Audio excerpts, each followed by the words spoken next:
విశ్వాసం లేని జనాలు. అవునవును, మీరందరినీ పెంచి పోషించడానికి వడ్డీ లేని రుణాలు ఇస్తున్నారు చూడు, పెద్ద చెప్పొచ్చారు. వచ్చిరాంగని ఏంది నీ గొడవ? ఇంకోసారి ఏ గియాన్ని మాట్లాడేది పెట్టుకున్నావనుకో వయసు కూడా మర్యాద ఇవ్వను. అందరూ చూస్తున్నారు, అసహ్యం అయిపోద్ది. వెళ్ళిపోండి, వెళ్ళి పని చూసుకోండి.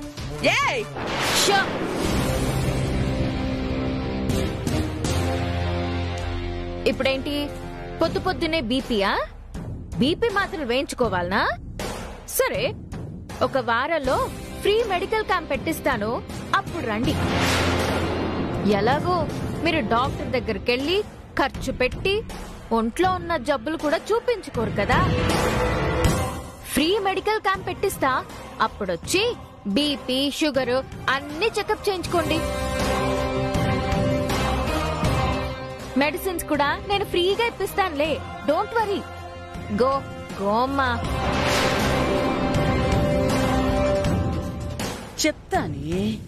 చెప్తాని సంగతి. చెప్తాంలే, ముందెళ్ళి పని స్టార్ట్ చేయండి. చూసారా, ఎప్పుడు చూసినా ఇంతే. మన పాటికి మనం ఉన్నా కూడా కయ్యానికి కాలు దువ్వుతూ ఉంటారు. నేను వీళ్లతో బియ్యం అందుకుని చస్తా ఉండాను. ఈ మహాతల్లి ఇంకో 2 నెలలు గడువిచ్చుండాది. ఈ 2 నెలల్లోపు మా మేనకోడలు లక్కమాంబకి నేనిస్తానన్న కట్నం డబ్బులు ఇవ్వకపోతే భార్యాభర్తలిద్దరికీ తెగదెంపులు చేసి పంపిస్తానంది. మొన్ననే పిలిచి వార్నింగ్ ఇచ్చుండాది. ఇప్పుడు ఆ డబ్బులు ఎట్టా రెడీ చెయ్యాలో, ఆ పిల్ల జీవితాన్ని ఎట్టా కాపాడాలో ఏమీ తెల్లేదు. సరేనమ్మా, నువ్వనుకున్నట్టే బ్రహ్మాండంగా చేద్దాం. మనకి వంక పెట్టకుండా ఉండేటట్టు నేను పనిచేస్తాను. Thanks aunty. ఇంకేంటమ్మా, నేను బయలుదేరొచ్చా? లేదు లేదు, మీతో ఇంకా పనుంది. మీతో పరిచయాలు అవన్నీ ఉన్నాయి, చేయాల్సినవి ఉన్నాయి. ముందు మీరు కూర్చోండి. అమ్మా, ఇక్కడ వాష్రూమ్ ఎక్కడుంది? స్ట్రైట్ గా వెళ్ళి రైట్ కి తిరగండి. సరేనమ్మా, నేనిప్పుడే వస్తాను.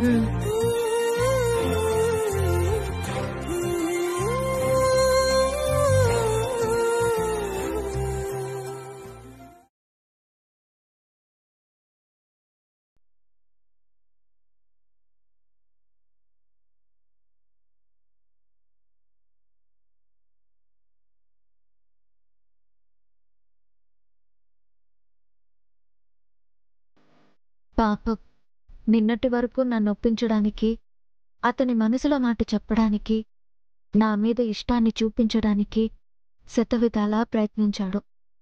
నేనేంట్రా అంటే నా ఇష్టానికి మాట్లాడి అతని హర్ట్ చేశాను. పాప ఇప్పుడు చూడు, అలికి బుంగమూతి పెట్టుకున్నాడు.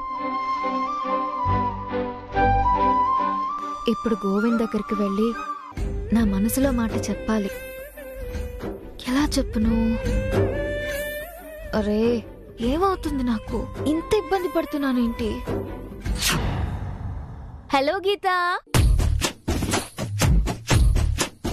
ఏంటి ఏంటి అసలు మామూలుగా రౌడీ బేబీలాగా ఉండేదానివి, ఇప్పుడేంట్రా అంటే తెగ సిగ్గుపడిపోతున్నావు, నర్వస్ గా ఫీల్ అవుతున్నావు. అసలు నీకు నీ క్యారెక్టర్ కి నువ్వు చేసేదానికి ఏమన్నా సంబంధం ఉందా? ఎలా ఉండేదానివే, ఎలా అయిపోయా? తెలీదు, నాకు నేనే కొత్తగా ఉన్నాను. తెలుస్తుందే, అంతా తెలుస్తుంది. అయినా నీకు టీనేజ్ వచ్చిన దగ్గర నుంచి ఇప్పటి వరకు చాలా మంది అబ్బాయిలు నీ వెంటపడ్డారు, లెటర్స్ ఇచ్చారు, లవ్ ప్రపోజ్ చేశారు, రకరకాలుగా నిన్ను ఆకట్టుకోవడానికి ట్రై చేశారు. కానీ నువ్వెవ్వరికీ పడలేదు. వీడికెలా పడిపోయావే? బహుశా అతను నన్ను నాన్నలా చూసుకుంటాను అన్నాడు చూసావా, అదే నన్ను ఎక్కువ ఆకట్టుకుంది అనుకుంటాను. అంటే ఆ ప్రేమలో ఎంత స్వచ్ఛత లేకపోతే తండ్రిలా చూసుకుంటాను అంటాడు చెప్పు. వాడు చెప్పడం, నువ్వు ఫీల్ అవ్వడం అంతా బానే ఉందే. కానీ నాకు ఒక డౌట్. ఏంటి? అసలు నువ్వు ఇంతకు ముందు పెళ్లి చేసుకోకూడదు అనుకున్నావు కదా? అవును. ఎందుకు చేసుకోకూడదు అనుకున్నావు? ఎందుకు చేసుకోకూడదు అనుకున్నానంటే, నేను పెళ్లి చేసుకుంటే అమ్మ అప్ప ఒంటరి వాళ్ళైపోతారు.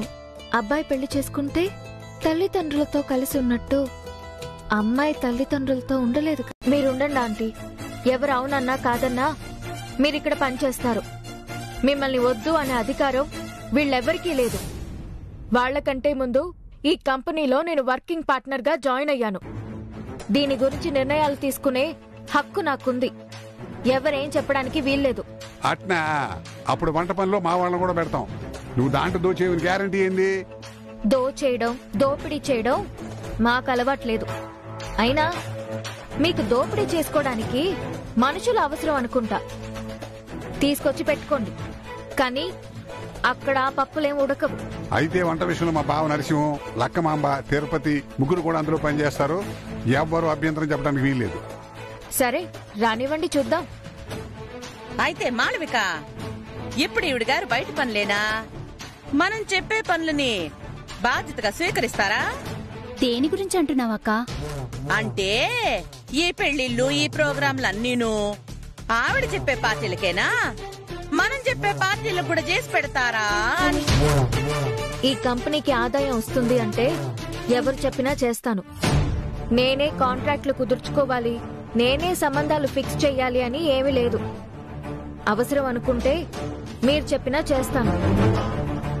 నాకు అలాంటి ఈగోలేం లేవు. శాబాష్, మంచి మాట చెప్పినావు. అయితే వచ్చే వారం వరకు ఖాళీగా ఉండే పని లేదు. ఎల్లుండొక ప్రోగ్రాం ఉండదు. పెళ్లి చూపులోకి అనుకున్న వెంటనే ఎంబటే నిశ్చితార్థం కూడా ఉంటది. ఆ ప్రోగ్రాం కి కావలసినవన్నీ ఏర్పాటు చేస్తాను. సరే, వివరాలు రాసుకో. చెప్పండి. అబ్బాయి పేరు గోవిందం.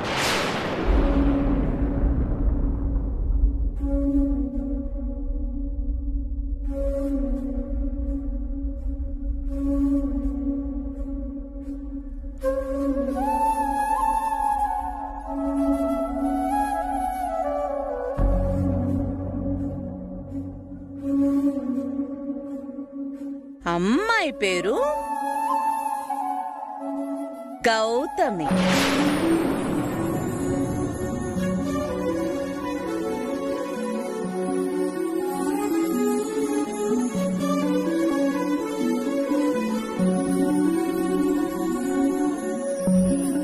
వీళ్ళిద్దరికీ ఇరు కుటుంబాల సమ్మతంతో పెళ్లి చూపులు ఏర్పాటు చేస్తాం.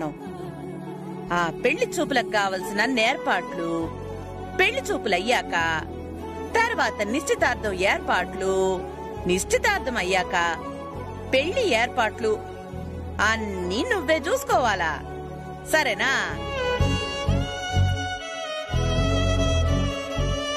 ఇక అయ్యే ఖర్చులు ఎంత అయ్యిందనేది మనం మాట్లాడుకుందాం. దీంట్లో ఏమి తగ్గాల్సిన పని లేదు. ఇంతకీ మీకు ఈ విషయం తెలుసో లేదో? గోవిందం అంటే ఎవరో అనుకుండేవు. ఇదిగో ఇక్కడుండాడే గోవిందం, నా కొడుకే. స్వయానా ఈ కనకరత్నం కొన్న కొడుకు.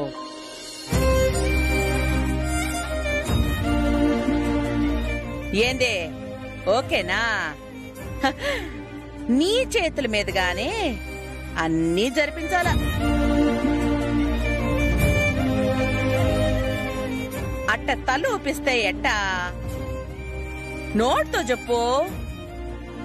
నది మంచి అస్తవాసి. మొదటిసారి నీకు మొదటి కస్టమర్గా నా ఇంట్లో పెళ్ళే నీకు అప్పచెప్పినా. నీ చేతుల మీదుగా జరిపించు, నువ్వు బాగుంటావు. మళ్ళీ తలోపుతుండావు. అన్ని దగ్గరుండి చేసి పెడతానని అది నా బాధ్యతని నీ నోటితో చెప్పు. ఈ శుభకార్యం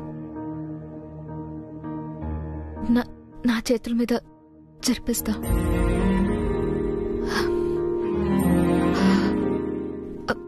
చూసుకోవడం నా బాధ్యత.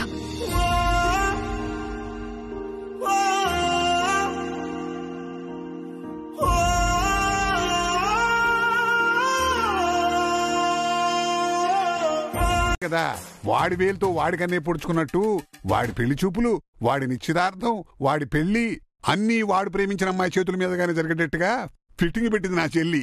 కనకరత్నం, ఓ తూరి ఒక విషయం ఆలోచించు.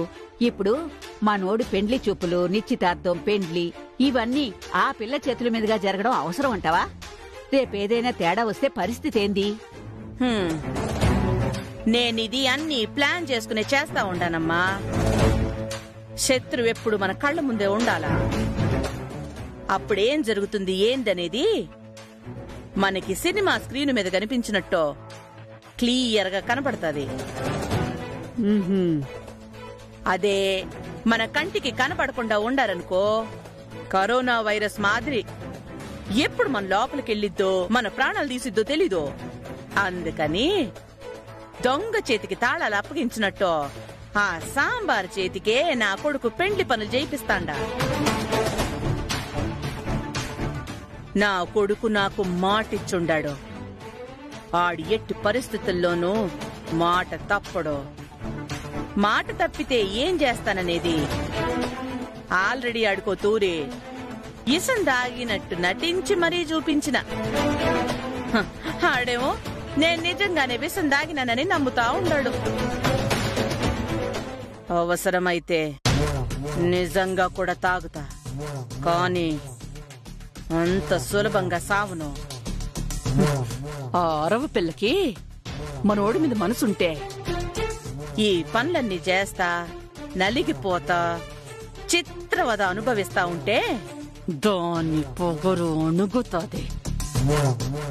దాని మీద నాకున్న కోపానికి కక్ష సాధించాలి. అది నా ఆహాన్ని చాలా దెబ్బతీసండి. ఎంత మర్చిపోదాం అనుకున్నా నేను మర్చిపోలేకపోతున్నా. నా దగ్గర దుడ్డు వసూలు చేసింది, నన్నెదిరించి మాట్లాడుతుంది, నన్నే సవాల్ చేస్తాండది.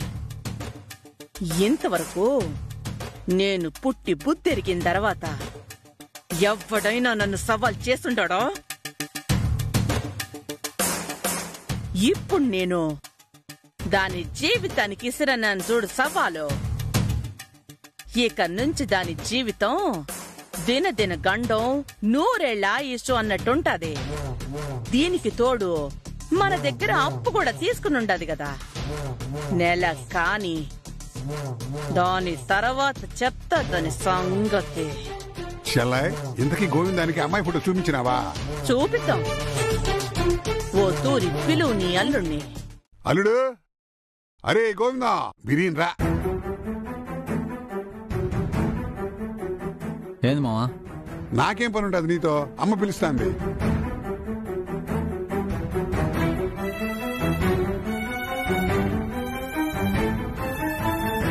ఏం గోవిందం, అమ్మని చూస్తే మొహం అట్టా పెట్టుకునుండా? నేను నీ కన్న తల్లిని. ఏం చేసినా నీ మంచి కోసమే చేస్తా. ఇప్పుడు నీ కష్టంగానే ఉండొచ్చు, కాని రేపు సుఖపడేటప్పుడు ఈ అమ్మ ఇలువ తెలిసిద్ది. లేదు, అమ్మ మాట ఎన్నో నీ దాన్నే నువ్వు ఉంటాను అంటే పో. కాని ఈ అమ్మ ఏమైపోయినా నువ్వు పట్టించుకోవద్దు. నా శవాన్ని కూడా తాకొద్దు, అది గుర్తుపెట్టుకో. అమ్మా ప్లీజ్ అట్లా మాట్లాడబాక. నేనేమి నిన్ను బాధ పెట్టడానికి అనడం లేదురా. కన్న కొడుకు నా మాట వినలేదు, నేనాళ్ల మంచి కోరుకుని చెప్పినా నమ్మటం లేదన్నప్పుడు తట్టుకోలేకుండా ఎంతైనా కన్న తల్లిని కదా. ఆ బాధతో బతికే కంటే పోతేనే మంచిదనుకుంటుండా. అమ్మా ప్లీజ్ ఇంకో తూరు అట్లా మాట్లాడబాక. కనకరత్నం, బిడ్డను ఎందుకట్టా బాధ పెడతా ఉండావు? పిచ్చి పిచ్చి మాటలు మాట్లాడబాక. ఎందుకు పిలిచినావో అది మాట్లాడు. ఏం లేదు గోవిందం, నీకు కాబోయే పెళ్ళని చూపించాలి కదా. పెళ్లి చూపులకెళ్లే ముందు నువ్వు తూరు చూసుకున్నావంటే బాగుంటదని. ఇందా ఫోటో చూడు. చూడరా నాన్న. కవర్ చేతికి తీసుకుని చూడకపోతే ఎట్టా? నువ్వు చూడాలని కదా ఇచ్చింది.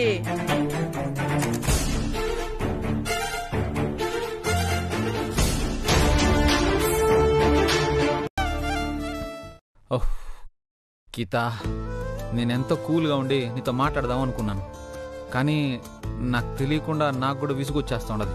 అంతే, నీకే ఇలా ఉంటే నీ వల్ల టార్చర్ పడుతున్నా నాకెంత విసుగ్గా ఉండాలి. నేను నిన్ను టార్చర్ పెడుతున్నానా? మరి ఇది టార్చర్ కదా?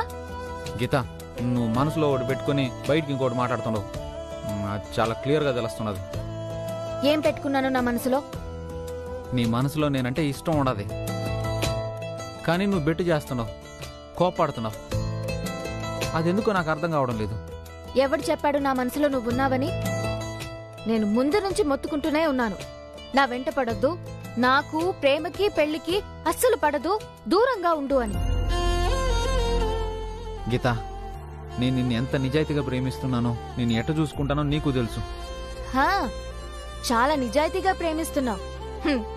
అసలు నిజాయితీకి మారు పేరు కదా నువ్వు. ఏ, నేను నిజాయితీగా లేనా? ఎక్కడుంది నీలో నిజాయితీ? సరే, ఇన్నాళ్ళు నువ్వు కనకరత్నం గారి కొడుకు అని చెప్పకుండా ఎందుకు దాచావు? ఆవిడ్ని ఆఫీస్లో మేడం మేడం అని ఎందుకు పిలుస్తున్నావో సమాధానం చెప్పు. అంటే గీత, అది నువ్వు సమాధానం కోసం ఏమీ ఎత్తుక్కోనక్కర్లేదు. నాకు సమాధానం తెలుసు, ఎందుకంటే నీలో నిజాయితీ లేదు. నిజాయితీ లేని చోట ప్రేమ ఉండదు, ప్రేమ లేని చోట నేనుండను. అంటే నా మీద నీకుండే ప్రేమ నిరాకరించడానికి అదొకటే కారణమా? నేను కనకరత్నం గారి అబ్బాయి నన్ను దాచటం ఒక్కటే కారణమా? అది కూడా ఒక కారణం. పైగా నాకసలు నీ మీద ప్రేమే లేదంటున్నాను కదా. గీత, నువ్వు కోపంలో సగం నిజం సగం అబద్ధం చెప్తున్నావు. డబుల్ స్టేట్మెంట్లు ఇవ్వక. నేను డబుల్ స్టేట్మెంట్స్ ఇవ్వట్లేదు, ఒకటే చెప్తున్నాను. నువ్వంటే నాకిష్టం లేదు, నిన్ను పెళ్లి చేసుకునే ఆలోచన నాకు లేదు, నీ మీద ప్రేమ లేదు. నువ్వెంత కఠినంగా చెప్పినా నీ మనసులో ఉండేది నాకు తెలుసు. నీకు నువ్వు ఏదో ఊహించుకుంటే దానికి నేను రెస్పాన్సిబిలిటీ కాదు. చూడు, నీకు మీ అమ్మ ఇంకో సంబంధం కూడా చూసింది, దానికి సంబంధించిన బాధ్యతలన్నీ నాకే అప్పజెప్పింది. జస్ట్ ఇప్పుడు నేనొక వెడ్డింగ్ ప్లానర్ని మాత్రమే, అనవసరంగా కాంప్లికేట్ చేయొద్దు. నేను కాంప్లికేట్ చేయడం లేదు, సింపుల్గా సాల్వ్ చేసుకునేదాన్ని నువ్వే కాంప్లికేట్ చేస్తున్నావు. నీ మనసులో ఉండే మాట నువ్వు ఒప్పుకుంటే నేను అమ్మతో మాట్లాడతాను. చాలు, నువ్వేం మాట్లాడిన అవసరం లేదు. నీ గురించి మీ అమ్మగారి గురించి అన్నీ నాకు తెలుసు, కొత్తగా నువ్వు నాకేం చెప్పనక్కర్లేదు. ఓరే, నీకు నువ్వే ఏదేదో ఊహించుకుంటే అట్టా? నేను అసలు కనకరత్నం గారి అబ్బాయి నన్ను దాచడానికి ఒక కారణం ఉండదు. ఎందుకంటే నీకు మా అమ్మకి మొదటి పరిచయంలోనే గొడవలయ్యాయి, ఇగో క్లాషెస్ వచ్చాయి. ఆ విషయం నీతో చెప్తే అసలు నాకు మాట్లాడే అవకాశం కూడా ఇవ్వవు అని చెప్పి నేనేందో నీకు అర్థం అవడం కోసం ఆ నిజాన్ని దాచానే తప్ప అబద్ధం చెప్పలేదు. నిజాన్ని దాచడానికి అబద్ధం చెప్పడానికి తేడా ఏమీ లేదు. చాలా తేడా ఉండదు. నువ్వు నాకు దూరం అయిపోతావనే కంగారులో నిజాన్ని దాచానే తప్ప అబద్ధం చెప్పలేదు. చేసిన తప్పుని కప్పిపుచ్చుకునే వాళ్ళంటే నాకు అసహ్యం. మనిషికి నిజాయితీ ఉండాలి, అది ఫ్రెండ్షిప్ అయినా ఏ రిలేషన్షిప్ అయినా. నిజాయితీ లేని చోట ఏదీ నిలబడదు. గీత ప్లీజ్. Sir coffee.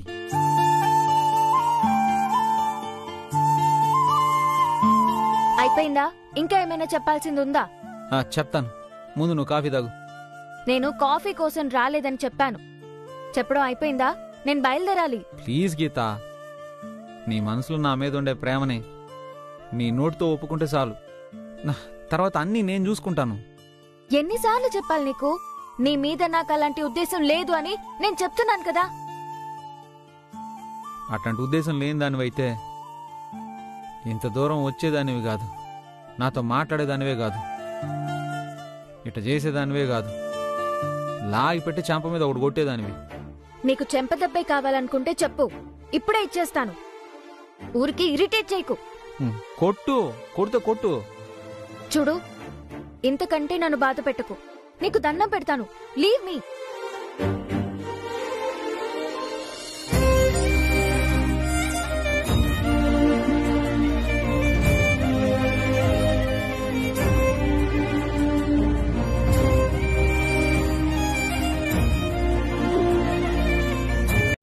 ఏదో మీ సొత్తు మాకిచ్చేసినట్టు మొహం అట్టా వేలాడేసుకునుండావు. మేము పెళ్లి పనులు అప్పగించినాం. నవ్వు మొహంతో మాట్లాడటం, సంతోషంగా మాట్లాడితే మాకు కూడా మాట్లాడడానికి బాగుంటది. ఎట్టా మొహం చిట్లించుకునుంటే ఎట్టా? మీకు కావాల్సింది పని గాని నా మొహం కాదు కదా. చూడు, ఇది పెండ్లి. చుట్టూ ఉన్న జనాలు కూడా సంతోషంగా ఉండాల. ఇట్ట మొహం చిట్లించుకునుంటే నాకు చిర్రాగ్గా ఉంటది. ముందు ఎందుకు పిలిచారో చెప్పండి మేడం. రేపు పెళ్లి చూపులు కదా, అంటే మా ఆడి పెళ్లి చూపులు కూడా అట్టా ఇట్టా సింపుల్ గా ఉండకూడదు, బాగుండాల. పెళ్లి చూపులకు కూడా మా వైపు నుండి కానుకలు పట్టుకుపోవాలా. ఆ అమ్మాయికి మంచి చీర, మా కొడుక్కి, మా ఇంటిలి పాదికి మంచి కొత్త బట్టలు, ఇవన్నీ సెలెక్ట్ చెయ్యాలా. చెయ్యండి, దానికి నా పర్మిషన్ ఎందుకో. ఏంటి నీ పర్మిషనా? నీ పర్మిషన్ ఎవడు అడిగాడు ఇక్కడ? చెప్పేది పూర్తిగా వినా. ముందు గొంతు పెంచి మాట్లాడడం తగ్గించండి. ఎందుకు అరుస్తున్నారు? నేనేమైనా టైం పాస్ కి చెప్తా ఉండానా ఏంది ఈ విషయాలన్నీ? నువ్వు పెళ్లి చూపుల కాడి నుంచి అప్పగింతల వరకు అన్నీ చూసుకుంటానని చెప్పినావు కదా. అప్పుడు పెళ్లికి కలిపే మొదటి పసుపు ముద్ద దగ్గర నుంచి ప్రతిదీ నువ్వే దగ్గరుండి చూసుకోవాలా. ఏ రోజు సాయంకాలం 4-5 గంటలకి షాపింగ్ పోవాలా. నువ్వే దగ్గరుండి అమ్మాయికి చీర, నా కొడుక్కి బట్టలు సెలెక్ట్ చెయ్యాలా.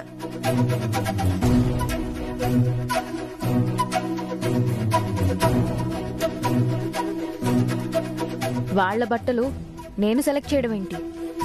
అంటే దీంట్లోనే నీ టేస్ట్ ఏందో తెలిసిపోతాది కదా. పెళ్లి ఎంత ఘనంగా చేస్తావో, ఎంత బాగా చేస్తావో తెలుస్తది కదా. ఒక్క మెతుకు పట్టుకుంటే తెలుస్తది కదా. ఆ టైప్ అన్నమాట. నువ్వు సెలెక్ట్ చేసే చీర బట్టల మీదే నీకిచ్చే కాంట్రాక్టు ఆధారపడుంటది. నా పని మీద నాకు నమ్మకం ఉంది. నా పనిని నేను నిజాయితీగా చేస్తాను. మీరు దాని గురించి ఏం వరి అవ్వద్దు. సరే సరే, సాయంకాలం షాపింగ్కి పోదామా? వెళ్దాం. ఎళ్లే ముందు చిన్న మాట. ఇదిగో తీసుకో. ఏంటిది? తీసుకో అమ్మా.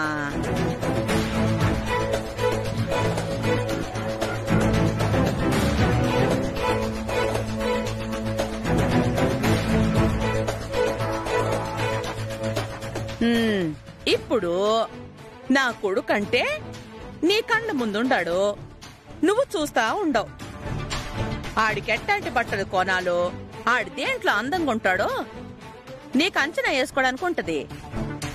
పెండ్లి కూతుర్ని నువ్వింకా చూడలేదు కదా. ఆ అమ్మాయి ఫోటో ఇది. ఓ తూరి ఫోటో చూసినావంటే ఆ అమ్మాయి రంగుకి ఏ చీర నప్పుద్దో, ఏ డ్రెస్ బాగుంటుందో, జాకెట్ ఏ డిజైన్ లో ఉండాలో ఇవన్నీ నువ్వు ప్లాన్ చేసుకోవడానికి ఉంటది. అందుకే ఆ అమ్మాయి ఫోటోని చూడమంటా ఉండా. చూడు, చూసి అమ్మాయికి ఏది బాగుంటుందో ఒక్కసారి ఆలోచించో.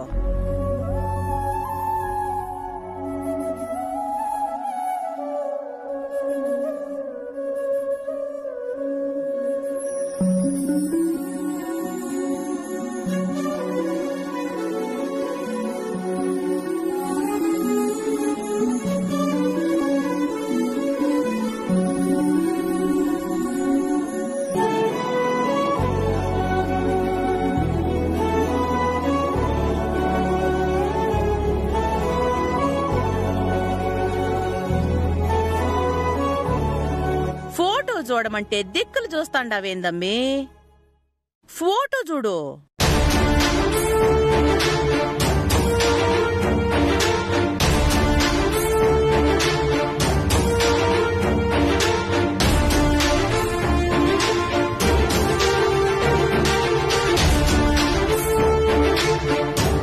నేను తీరిగ్గా చూస్తాను, కొన్ని పనులున్నాయి. సాయంత్రం నేను షాపింగ్కి వస్తాను.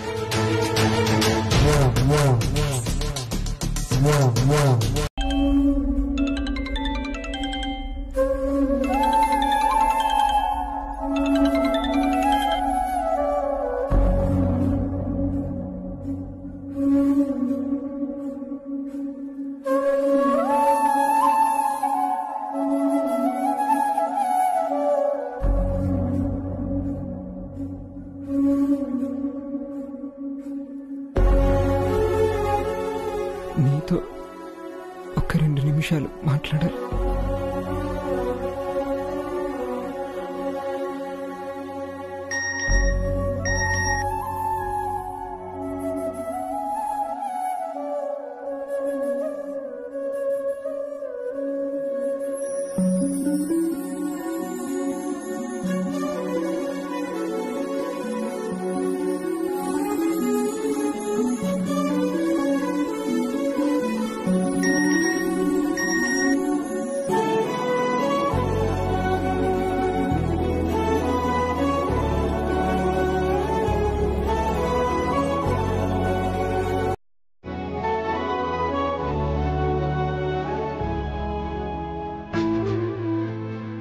చూడు, ఇప్పుడు నువ్వు కానీ రాకపోతే నేనే నేరుగా నీ టేబుల్ దగ్గరికి వచ్చి చేయి పట్టుకుని లాక్కుపోతా. ఆ తర్వాత నీ ఇష్టం. నేను క్యాబిన్లో ఉంటా. రా.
పూరి, ఏం చెప్పొద్దు. పూరి, నేను కనకరత్నం గారు అబ్బాయినని కావాలని నీ దగ్గర దాచలేదు. అప్పుడున్న పరిస్థితులు అట్ట అయిపోయినది. మా అమ్మ మీ అమ్మ మీద సెయి చేసుకుందని విషయం తెలిసిన తర్వాత నాకు చాలా భయం వేసింది. అస్సలు చెప్పలేకపోయాను. వద్దు, ఏం చెప్పొద్దు. ప్లీజ్ పూరి, ఇప్పుడు మా అమ్మని దృష్టిలో పెట్టుకుని నన్ను అంచనా వేయొద్దు. మా అమ్మ కూడా చెడ్డ మనసేం కాదు, కోపిస్ట్ అంతే. ఎవరు ఎలాంటి వాళ్ళైతే నాకెందుకు? ఇదంతా నాకెందుకు చెప్తున్నారు? దయచేసి ఇక నుంచి మీరు నాతో మాట్లాడడానికి ట్రై చేయొద్దు. నా దగ్గరికి రావద్దు. పూరి, ప్లీజ్ చెయ్యి వదలండి. ప్లీజ్ పూరి, నేను చెప్పేది విను. దయచేసి చెయ్యి వదలండి. మీరు నన్ను చాలా ఇబ్బంది పెడుతున్నారు. వదలండి. వదులుతాను, కానీ ఒక్క 5 నిమిషాలు ఉండు, నేను మాట్లాడాలి. ప్లీజ్ వదలండి. ఉంటానంటే వదులుతా. ముందు వదలండి.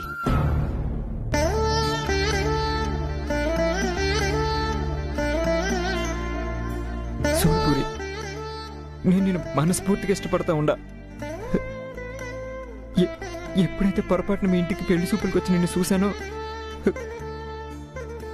ఆ నిమిషం నుండే నువ్వు నా జీవితంలో ఉండాలని ఫిక్స్ అయినా. ఇదంతా నాకిష్టం లేదు. దయచేసి నన్ను విడిచిపెట్టండి. ప్లీజ్ పూరి, నేను చెప్పేది విను. నేనంటే నీకు ఇష్టమని తెలుసు, కానీ నీకు ప్రతిదానికి భయం. అందువల్ల నువ్వు చెప్పలేకపోతున్నావు. నాకు ఇష్టం లేదని చెప్తున్నాను కదా. ఇప్పుడు మా అమ్మ మీద నువ్వు కోపం నా మీద చూపించొద్దు. తప్పెవరో చేస్తే శిక్ష నాకేస్తావా? ఇవేవి నాకు చెప్పొద్దు. మీరంటే ఇష్టం లేదని చెప్తున్నాను కదా. ప్లీజ్ పూరి, నీకు ఎలా చెప్పాలో కూడా తెలియట్లా.